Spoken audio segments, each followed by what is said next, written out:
So let's discuss the third stanza. In the third stanza, the poet says, "Surely Shakespeare is wicked, the map a bad example, with ships and sun and love tempting them to steal." What I feel is that the pensive poet, suddenly turns belligerent or aggressive in this stanza because he feels that Shakespeare is wicked. And he says that the map is a bad example. Why? Because whatever is being shown through that map, that is totally contrast, totally opposite to what their real world shows them. And he says that Shakespeare is wicked because Shakespeare is showing them a world which is of rich people, and in which there is only ships and sun and love. So these children are very far away from that kind of world. So that's why Shakespeare is wicked.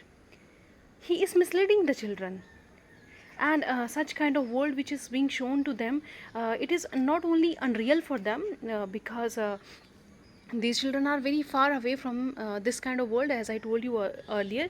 But this kind of world has a corrupting influence on these children also. How? We will see in the next slide.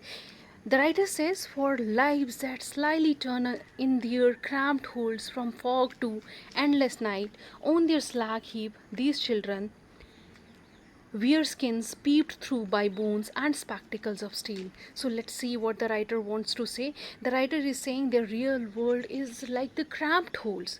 They are not of the world of the riches. They cannot correlate them with the world of the riches. So if they will see the world of the rich people, what will be the impact of that on them?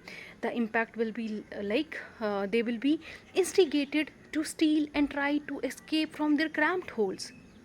Their existence is indeed very sad, and if they will see such charming world, they will be tempted to steal or to do something illegal which will lead them to the wrong path.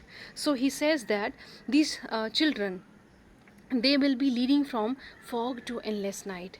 We know that their future is uncertain, that is not full of hope. But if they will be treading on the wrong path, then it will turn into endless night.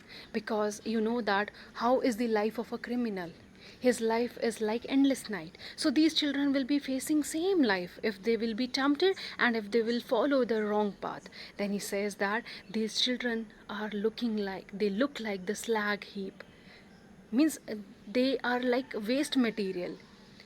And then he says they wear skins peeped through by bones, means they look as if they are wearing the skin. They are so emaciated or so thin that it appears that they are wearing only skins. And the spectacles they are wearing have glasses which has been broken and mended. Their entire appearance reeks of their deprivation. They look like bottle bits on stones. Bottle bits means they are looking like mismatch everywhere. They are not looking like fit for the society.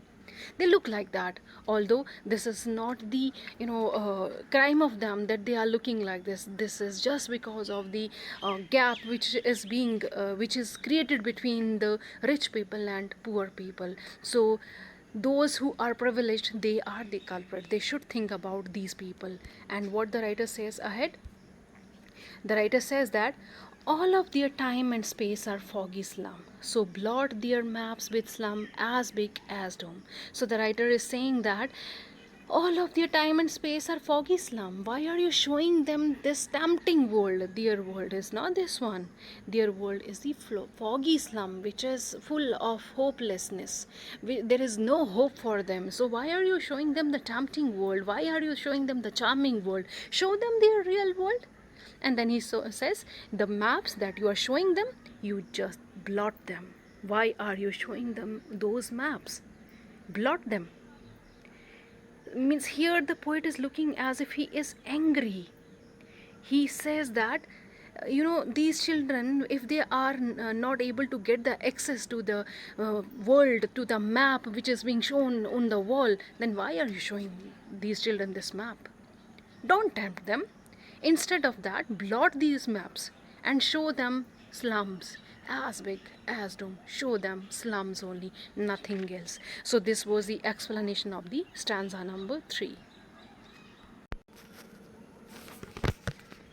So let's talk about the figures of speech used in this stanza. So first of all, there is alliteration, because surely Shakespeare. So there is a repetition of S sound, and then Shakespeare is wicked, the map a bad example.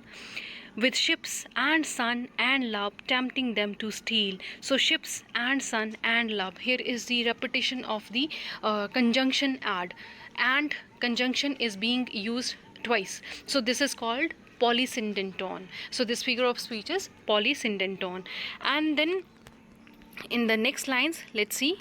For lives that slyly turn in their cramped holes, from fog to endless night. So here, from fog, this is the example of alliteration, because F sound is being repeated. To endless night, on their slag heap these children. So here is example of ensembment also. Why? Because line is starting from for, and it is not ending till the means punctuation mark is not at the end of the line. So this is example of ensembment. And next, and these children on their slag heap these children. So slag heap, this is metaphor here. Next is wear skins peeped through by bones and spectacles of steel. So spectacles of steel, this is example of alliteration, because S sound is being repeated.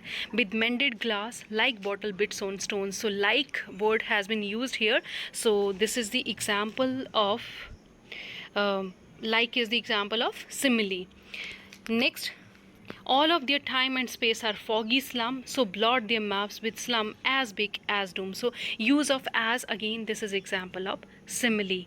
So any other figure of speech if you spot here, although there are, you have to find them out, and you can write in the comment box. So thank you for watching this video. I hope you have understood all the 3 stanzas till now, and I will meet you soon with the 4th stanza. So thank you for watching this video. Bye.